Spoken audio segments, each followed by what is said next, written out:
السلام علیکم جی، میں ہوں رشید بلوچ۔ آپ اس ٹائم درون ٹی وی دیکھ رہے ہیں۔ بلوچستان اسمبلی کا اجلاس بڑا دھواں تقریریں ہوئیں، اس پہ جذباتی تقاریر ہوئیں، وفاق کو تڑیاں دی گئیں اور سجیشن بھی دیے گئے ہیں۔ اس میں ثنا بلوچ صاحب کافی عرصے بعد پھر نمودار ہوئے ہیں بلوچستان اسمبلی میں۔ زمرک خان اچکزئی نے بڑا دھواں تقریر کی۔ بلوچستان کا اسمبلی کا حال آپ کو بتائیں گے اور ساتھ میں جو ڈیمانڈ اراکین اسمبلی نے رکھے ہیں اس پہ بات کر لیتے ہیں کہ کس حد تک اس میں سنجیدگی دکھائی دی جاتی ہے۔ تو آگے بڑھنے سے قبل آپ نے ہمیں سبسکرائب کرنا ہے، گھنٹی کا بٹن دبانا ہے، اپنا فیڈ بیک ہمیں ضرور دینا ہے۔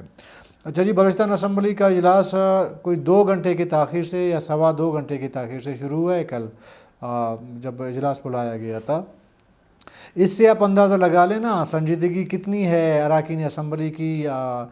قانون سازی میں، قراردادیں پیش کرنے میں، ان کو سنجیدگی سے لینے میں اور اپنی عوام کی بہتر نمائندگی کی۔ ذرا کہ بلوچستان اسمبلی ہو یا کوئی بھی اسمبلی ہو، یہ وہ ایوان ہے جہاں پہ منتخب جو نمائندے ہوتے ہیں وہ اپنے حلقہ اور اپنے صوبے کی نمائندگی کرتے ہیں، ان کے ایشوز پہ بات کرتے ہیں، پھر سر جوڑ کر اس ایشوز پہ جب قراردادیں پاس کروائی جاتی ہیں پھر سر جوڑ کے اس پہ امپلیمنٹ کرانے کی کوشش کی جاتی ہے۔ لیکن بدقسمتی یہ ہے بلوچستان اسمبلی کا کہ یہاں پہ کوئی بھی اجلاس سنجیدگی اس میں کبھی بھی ہمیں نظر نہیں آئی ہے۔ اب میں اگر بات کروں گزشتہ 5 سالوں کی 2018 سے اب تک 2023 ہے، ذرا کہ 5 سال پورا ہونے کو ہیں، کچھ مہینے ہی رہ گئے ہیں 5 سال پورا ہونے کو، کم ٹائم رہ گیا ہے۔ کبھی بھی کسی بھی موضوع پر آپ کو سنجیدگی نظر نہیں آئی اراکین اسمبلی کی۔ اس کی وجہ بہت سے وجوہات ہو سکتی ہیں۔ ایک تو یہ ہے کہ نان پولیٹیکل لوگ، غیر سیاسی لوگ سفارش اور پولیٹیکل انجینئر کے بعد جب وہ اسمبلی میں آتے ہیں ان کو اسمبلی کے قواعد و ضوابط کا نہیں پتہ ہوتا، ان کو یہ نہیں پتہ ہوتا پوائنٹ آف آرڈر پہ کیسے بات کرنی ہے، قرارداد کیسے پیش کرنی ہے، قرارداد پہ کیسے بات کرنی ہے اور کن کن ایشوز پہ بات کرنی ہے، کن کن ایشوز پہ قرارداد لانی ہے، عوام کے جو جینین ایشوز ہیں، جو حقیقی مسائل ہیں، اس پہ کس طرح بلوچستان اسمبلی میں بیک آواز ہو کر آپ نے وفاق کو جھنجھوڑنا ہے یا ان اداروں کو جھنجھوڑنا ہے جن کا جہاں تک ان کی سنوائی ہو سکے۔ جب آپ کا اسمبلی ہی غیر سنجیدہ ہو، زیادہ تر کورم پورا نہ ہونے کے باوجود اسمبلی کو اللیگل غیر قانونی طریقے سے چلائے جانے کی کوشش کی جاتی ہو، جہاں پہ ہاؤسنگ اسکیمات اور ذاتی جو ایشوز ہیں اس پہ زیادہ ڈیبیٹ کیا جاتا ہو، تو وہاں پہ پھر سنجیدگی کہاں نظر آئے گی آپ کو؟ اجتماعی معاملات پر بات کر کے اور اس پہ یہ مرکز پہ دباؤ ڈالنے کی سنجیدگی کہاں آپ کو پہ نظر آئے گی؟ گزشتہ 5 سال کے علاوہ اگر دیکھا جائے اس سے پہلے کی بھی اسمبلیوں میں کبھی کبھی کورم کا ایشو ہوا کرتا تھا، لیکن چونکہ بلوچستان اسمبلی میں جام کمال خان کے دور میں شاید تھوڑی بہت اپوزیشن ہو رہی تھی، لیکن اس میں بھی آگے بات کرتے ہیں کون سا ایم پی اے پھر جا کے جام کمال خان سے خفیہ اپنے معاملات کو طے کر کے محض بات برائے بات کے لیے جو ہے اپنی حاضری لگانے کے لیے وہ اسمبلی میں تھوڑی بہت جو ہے شعلہ بیانی کر کے پھر وہ گھر چلے جاتے تھے۔ جب 2.5 گھنٹے کے بعد آپ کورم تک پورا نہیں کر سکتے، پھر آپ گلا کرتے ہیں کہ جی ہمیں گیس اور تیل نکالنے کی اجازت دی جائے جیسے سندھ کو دیا جائے۔ بات کرتے ہیں ثنا بلوچ صاحب کی۔ ثنا بلوچ صاحب نے ظاہر کہ ان کو بات کرنے کا، تقریر کرنے کا ایک کیا کہتے ہیں ایک ہنر وہ جانتے ہیں کہ ان کو پتہ ہوتا ہے کہ بات کیسے کی جاتی ہے اور بات کی کڑی کو ایک دوسرے سے ملانے میں بھی بڑا مہارت رکھتے ہیں۔ اس کے علاوہ باقی کیا اس کی کارکردگی ہے بلوچستان کے عوام کے لیے یا اپنے حلقے کے عوام کے لیے، وہ تو حلقے کے عوام ہی بتا سکتے ہیں، بلوچستان کے عوام بتا سکتے ہیں۔ لیکن میں اس نتیجے تک پہنچا ہوں کہ ثنا بلوچ صاحب کا میں نے پہلے ایک ورڈ یوز کیا تھا کہ یہ فیک ایموشن کے بزنس میں ماہر ہے، مطلب جعلی خیالات، وہ کیا بولتے ہیں ایموشن کا، یہ کر سکتے ہیں۔ اچھا مجھے سمجھ نہیں آتی، ثنا بلوچ کہہ رہے ہیں کہ جی جس طرح سندھ کو مرکزی حکومت نے گیس اور تیل نکالنے کی اجازت دی، ہمیں کیوں نہیں دی جاتی ہے؟ اور بھائی 18ویں ترمیم کے بعد یہ چیز آپ نے خود کرنی ہوتی ہے۔ یہ 18ویں ترمیم پہ کریڈٹ لینے والوں سے ذرا آپ پوچھئے گا، یا 18ویں ترمیم کو پورا اس کا پرندہ لے کر پڑھیے گا کہ اس میں آپ کو کیا اختیارات دیے گئے ہیں۔ آپ جس طرف آپ اشارہ کر رہے ہیں کہ اس میں آپ کو آلریڈی ایک اختیار مل چکا ہے، ابھی یہ اہلیت آپ کی ہے کہ آپ گیس اور تیل کیسے نکالیں گے، یا اپنا حق کیسے آپ چھین لیں گے، یا کس طرح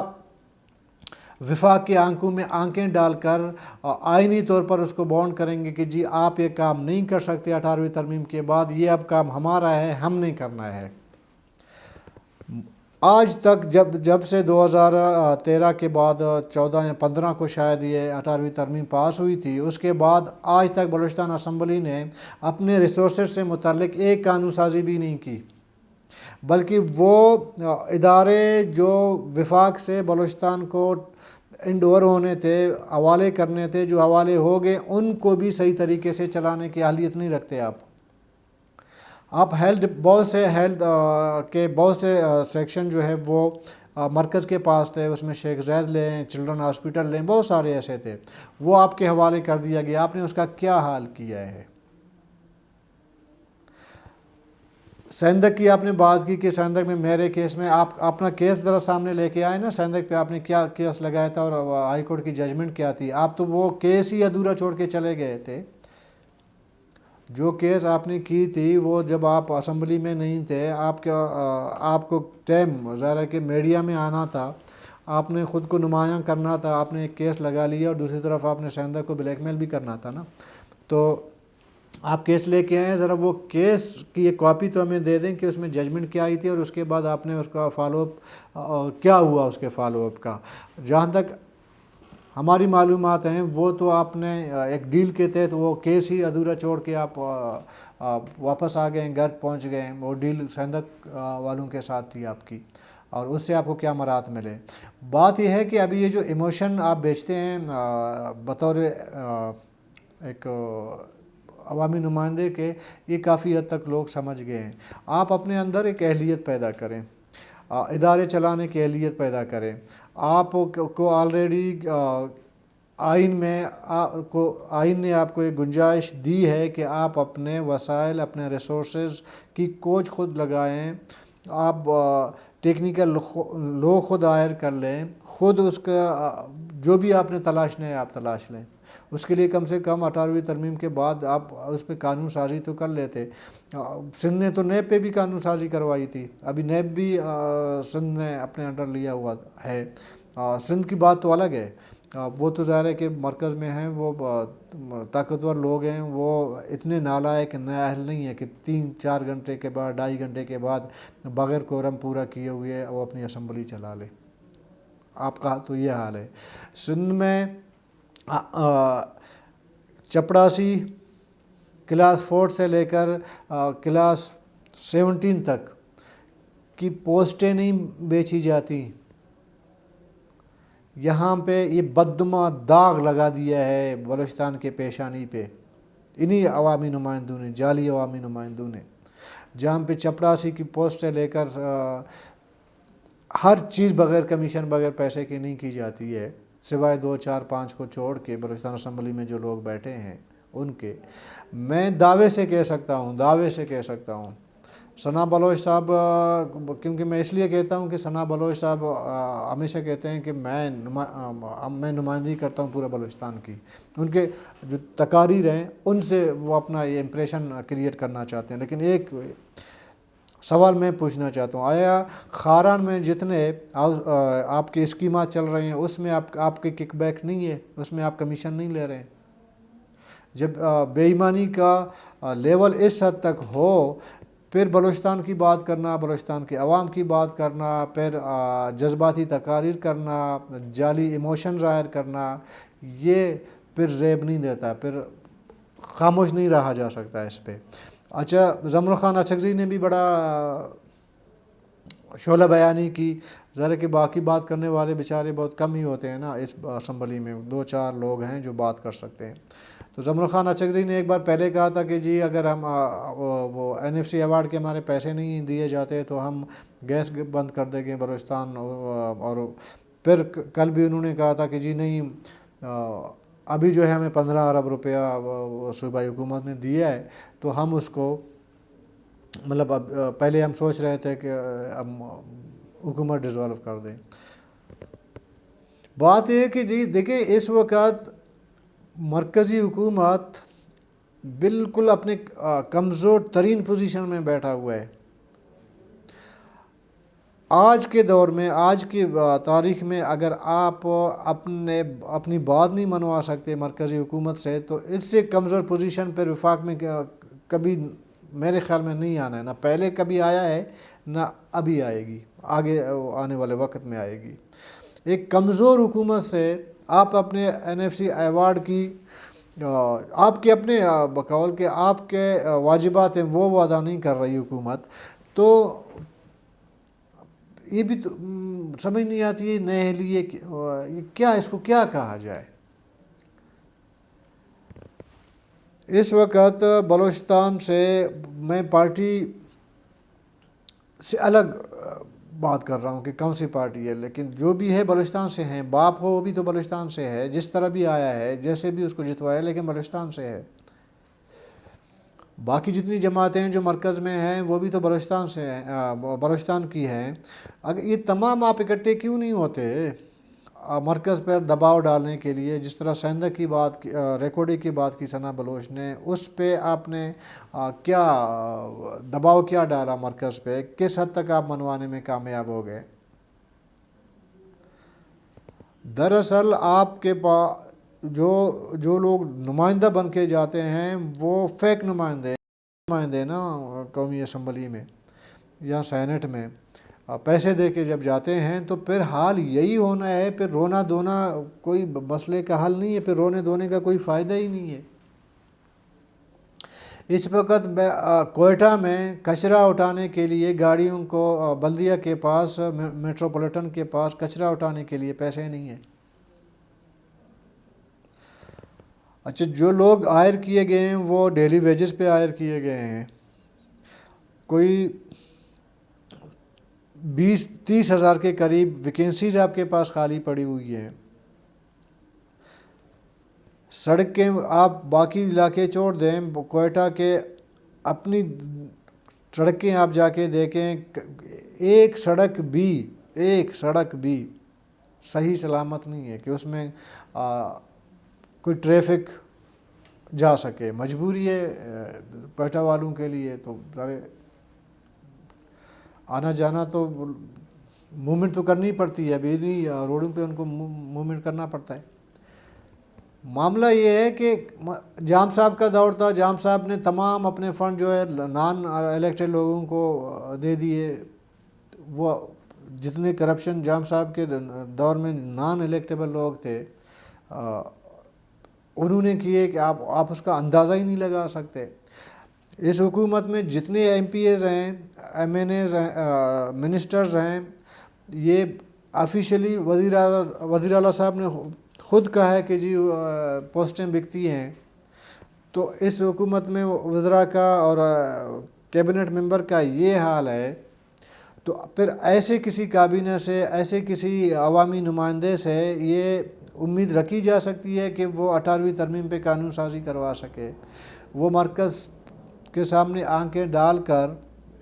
یکجا ہو کر، متفقہ طور پر جا کے کھڑے ہو کے مرکز کے سامنے کسی بھی پارٹی کی تمیز کے بغیر کہ جی ہمارا حق دیں، تو پھر امید ہی نہیں کی جا سکتی ہے۔ مطلب کس کس سبجیکٹ کی بندہ کا بات کرے، شعبے کی بات کرے کہ وہاں پہ کوئی مثال دیا جا سکے کہ جی یہ مثال ہے، یہ بہتر بنائی جا سکتی ہے۔ آپ کا لائف سٹاک ایک دور میں کمائی کر کے بلوچستان حکومت کو پیسے دیا کرتی تھی، ایک دور میں، آج سے 15-20-30 سال پہلے لائف سٹاک کی جو بھی پروڈکٹ تھے وہ اس سے آمدنی ہوتی تھی۔ لائف سٹاک ڈپارٹمنٹ الٹا بلوچستان حکومت کو بجائے کہ وہ ڈپینڈ رہے، انہوں نے بلوچستان حکومت کو پیسے دینے ایک ٹائم دیا کرتا تھا۔ اپنے اخراجات، اپنے ڈپارٹمنٹ کے اخراجات وہ ظاہر کہ پورا ہی کرتا تھا، لیکن الٹا وہ بلوچستان حکومت کو پیسے دیتا تھا۔ ایگریکلچر ایک ٹائم پہ بلوچستان حکومت کو پیسے دیا کرتی تھی، اپنے اخراجات بھی پوری کرتی تھی اور بلوچستان حکومت کو پیسے دیا کرتی تھی۔ یہ آج یہ دونوں ڈپارٹمنٹ لائبلٹی بن چکے ہیں بلوچستان حکومت پر۔ سمجھ نہیں آتی کہ یہ جو پروڈکٹ ہے لائف سٹاک کا وہ کہاں جاتی ہے۔ حالات بد سے بدتر ہو رہے ہیں، لوگ ترقی کی طرف گامزن ہوتے ہیں، ہم پستی کی طرف گامزن ہیں۔ اس کی ایک ہی وجہ، ایک جعلی لیڈرشپ، جعلی عوامی نمائندے، کوئی مانے نہ مانے، ٹو دی پوائنٹ اگر بات کیا جائے تو یہ رزلٹ آ سکتا ہے، یہ بات کہی جا سکتی ہے کہ اصل وجہ یہ ہے۔ جس کو اپنا نام لکھنا نہیں آتا، کبھی انہوں نے سیاسی کسی پلیٹ فارم پہ کبھی وہ نظر نہیں آیا ہے، وہ اچانک سے ایم پی ایم این اے بن جاتا ہے۔ ایک چھوٹی سی مثال دیتا ہوں کہ آپ کا پنجگور، اواران، واشک تک کتنا بڑا ایریا ہے، اس کا ایک ایم این اے ہے، میں نام بھی نہیں جانتا ہوں، میرے حلقے سے میں نام بھی نہیں جانتا ہوں، وہ ایم این اے ہے، ابھی شاید کوئی منسٹر بھی ہوا ہوگا۔ اس طرح سے بہت سی مثالیں دی جا سکتی ہیں۔ اب یہ ذمہ داری سیاسی جماعتوں کی ہے نا، جو سیاسی جماعتیں ہیں ان کی ہے، جو لوگ انجینئر کر کے جعلی لوگوں کو لا کے اسمبلی میں بٹھاتے ہیں، ان کا راستہ روکنا تو سیاسی جماعتوں کا کام ہے، سول سوسائٹی کا کام ہے۔ جب سیاسی جماعتوں کے لوگ خود، جیسے ثنا بلوچ کی میں نے مثال دی، وہ خود جعلی موشن بیچتے ہوں تو پھر کیسے یہ امید رکھی جا سکتی ہے کہ ان کے ذریعے جو ہے جعلی جو سیاستدان ہیں جو اسمبلی میں لائے جاتے ہیں ان کا راستہ روکا جا سکتا ہے۔ صرف لوگوں کے امنگوں سے، ان کے امیدوں پر یا ان کی خواہشات کو بیچا جاتا ہے، ایک امید دے کے ان کو پھر وہ بیچا جاتا ہے ان کی۔ بس یہ بلوچستان میں یہ چل رہا ہے۔ اگر اس طرح یقین مانیں، اگر اس طرح جو اب چل رہا ہے، اگر اس طرح مزید 10 سال اگر بلوچستان حکومت کو چلایا جائے، اس وقت جو اطلاعات ہیں، جو رپورٹس ہیں کہ 70% لوگ جو غربت کی سطح ہے اس سے نیچے زندگی گزار رہے ہیں، اگلے 10 سال کے بعد یہ 95 تک پہنچ سکتی ہے۔ بلوچستان میں مڈل کلاس کا جو طبقہ وہ ہے ہی نہیں، وہ تو ختم ہو گئی ہے۔ یہاں تو وہ جو کرپٹ لوگ ہیں وہ اوپر آ گئے، اور جو مڈل کلاس تھے وہ غربت کی طرف چلا گئے۔ اور کسی مطلب کیا بندہ اس بارے میں کیا وہ کس کو کیا کہہ سکتا ہے، کس پہ کیا الزام لگا سکتا ہے؟ 18ویں ترمیم کا آپ کا حال یہ ہے کہ ٹوٹل ہائر ایجوکیشن وہ آپ کے کنٹرول میں آنا چاہیے 18ویں ترمیم کے بعد۔ یونیورسٹیاں تمام آپ کے سی ایم کے کنٹرول میں آنے چاہیے ترمیم کے بعد۔ ابھی بھی آپ کا جو ہے تعلیمی ادارے، بڑے تعلیمی ادارے وہ گورنر چلا رہا ہے، گورنر مرکز کا نمائندہ ہے، وہ چلا رہا ہے۔ جب آپ ایجوکیشن ڈپارٹمنٹ جو آلریڈی آپ ہی کی اتھارٹی ہے، آپ اس کو چلاتے ہیں، آپ اسے جان چھڑا رہے ہیں، وہ لینے کو تیار نہیں ہیں، وہ بھی گورنر کے حوالے، مرکز کے حوالے کر، گورنر کا مطلب ہے مرکز کے حوالے کیے، وہ آپ لینے کو تیار نہیں ہیں۔ چاہے کہ آپ، میں یہ نہیں کہتا کہ مرکز کو دے دینے چاہیے، مرکز کو تو ایک تنکا بھی نہیں دینا چاہیے صوبوں کو اپنے وسائل پہ، اپنا کام خود کر دینا چاہیے، اپنا ٹیکس ریشو بڑھانا چاہیے، پالیسیاں بنانی چاہیے، اپنے منرل اور ریسورسز پر خود کام کرنا چاہیے، تیل اور گیس خود نکالنا چاہیے، اگر ان میں اہلیت ہے خود نکالنا چاہیے، معاہدے خود کرنے چاہیے، تمام چیزیں خود کرنی چاہیے، پر کرے کون؟ یہ لوگ جو ابھی اسمبلی میں بیٹھے ہیں، یہ جو 3 گھنٹے تک جو ہے اسمبلی کا کورم پورا نہیں کر سکتے، کوئی آنے کو تیار نہیں ہے، یہ کر سکیں گے؟ پھر یہ قانون سازی کریں گے، یہ پالیسیاں بنائیں گی، یہ جا کے گیس اور تیل نکالیں گے، اور دوسری طرف ایک کرپٹ آپ کا بیوروکریسی بیٹھی ہوئی ہے۔ ہر وہ کام جو عام ایم پی اے، نیا ایم پی اے جب آتا ہے اس کو سمجھ نہیں آتے کیا کرنا ہے، ہر وہ کرپشن کا طریقہ یہی ہماری بیوروکریسی ہماری ایم پی ایز کو راہ دکھاتی ہے، یہ ہے کرپشن کا اصل راستہ، یہ اس طرح آپ کریں تو کرپشن کر سکتے ہیں۔ ادروائز یہ عوامی نمائندے جو آتے ہیں بیچارے انگوٹھے چھاپ، ان کو کیا پتہ ہے کہ کرپشن کیسے کی جاتی ہے، مال کیسے بٹورا جاتا ہے؟ تو یہی ہماری پڑھی لکھی بیوروکریسی، جو مڈل کلاس غریب کلاس سے آتے ہیں، یہ لوگ گھروں سے بڑی مشکل حالات میں پڑھ کے آتے ہیں، جب وہ آ کے پوزیشن میں ایک بیٹھ جاتے ہیں، بیوروکریسی میں آ جاتے ہیں، یہی لوگ پھر اپنے ایم پی ایز کو جو ہے کرپشن کی راہ دکھاتے ہیں، اس کو بھی کرپٹ کر دیتے ہیں، کیونکہ وہ جو بندہ آ رہا ہوتا ہے بغیر ووٹ کے، کاغذ پہ لکھ کے اس کو تما دیا جاتا ہے کہ آپ ایم پی ہو، اس کا مین مقصد یہی ہوتا ہے کہ میں ادھر سے پیسے کما کے پھر گھر چلا جاؤں۔ پھر ہمارے یہ لوگ بڑے احترام کے ساتھ یہی لوگ ان کو راستہ دکھاتے ہیں کہ سر یہ کر لیں، آپ اس طرح کریں تو آپ بھی پیسے کما رہے ہیں، ہم بھی کما سکتے ہیں۔ یہی وجہ ہے کہ چپڑاسی تک کے پوسٹیں بکتی ہیں، کوئی کام بغیر پیسے کے نہیں ہوتا۔ آپ اے جی آفس اٹھا لیں، یہ کلرک کے آپ پاس جائیں، آپ کا جائز کام کو اتنا مکسچپ کر کے آپ کے سامنے پیش کرے گا کہ آپ کہیں گے کہ یہ تو ناممکن چیز ہے۔ جب 4 پیسے اس کے ہاتھ میں تما دیں، وہ تمام رکاوٹیں ایسے دور کرے گا جیسے آٹے میں سے بال، آپ کا کام ہو جائے گا۔ تو بہرحال یہ میرے خیال میں گلہ مرکز سے یا دوسروں سے نہیں کرنا چاہیے، پہلے اپنے گریبان میں جھانکنا چاہیے کہ ہم کتنے صاف ستھرے ہیں، ہم میں کتنی اہلیت ہے، اور جان بوجھ کر، میں تو سمجھتا ہوں کہ جان بوجھ کر اس صوبے کو کرپٹ بنایا جا رہا ہے، جان بوجھ کر، کہ یہ بس کرپشن میں ایسے انگیج رہیں، کسی معاملے پہ بات ہی نہیں کریں، اور ہو بھی ایسا رہا ہے۔ کون بات کرے گا؟ آپ کی عوامی مسائل پہ کون بات کرے گا؟ یہاں پہ بہت سے مسائل ہیں، خود اسی اسمبلی کے اندر کہتے ہیں مسنگ پرسن کا مسئلہ ہے، بارڈر ٹریڈ کا مسئلہ، بہت سے مسائل ہیں، اس پہ پھر کون بات کرے؟ کیونکہ آپ نے لگائے ہوئے سب کو کرپشن پہ۔ اور جو مجھے یاد پڑتا ہے کہ نواب اسلم خان رئیسانی کے دور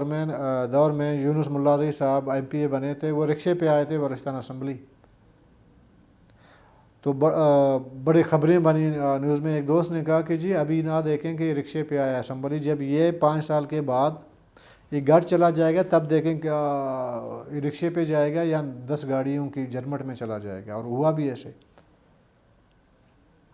غریب لوگ جن کے گھر میں بہت، خیر اس ٹائم تو پھر بھی تھوڑی بہت غریب لوگوں کو موقع ملتا تھا الیکشن فائٹ کرنے کا، ابھی جب تک بندہ خود کروڑ پتی نہ بنے وہ الیکشن فائٹ ہی نہیں کر سکتا، اس لیے عام ورکر کبھی سوچ ہی نہیں سکتا کہ وہ الیکشن فائٹ کرے کسی نواب سردار یا بڑے پیسے والے کے سامنے۔ تو یہ اپنے کیے ہوئے کارنامے ہیں، تو فارسی میں کہتے ہیں کہ خود کردنیرا علاج نیست، خود کردنیرا علاج نیست، تو اپنے کیے ہوئے کا کوئی علاج نہیں ہے، اور جب تک ہم خود نہ سدھریں، اپنی اصلاح خود نہ کریں، یہ بھاشن بازی سے مسائل حل نہیں ہوں گے۔ کل تک کے لیے اجازت دیجیے، اللہ حافظ۔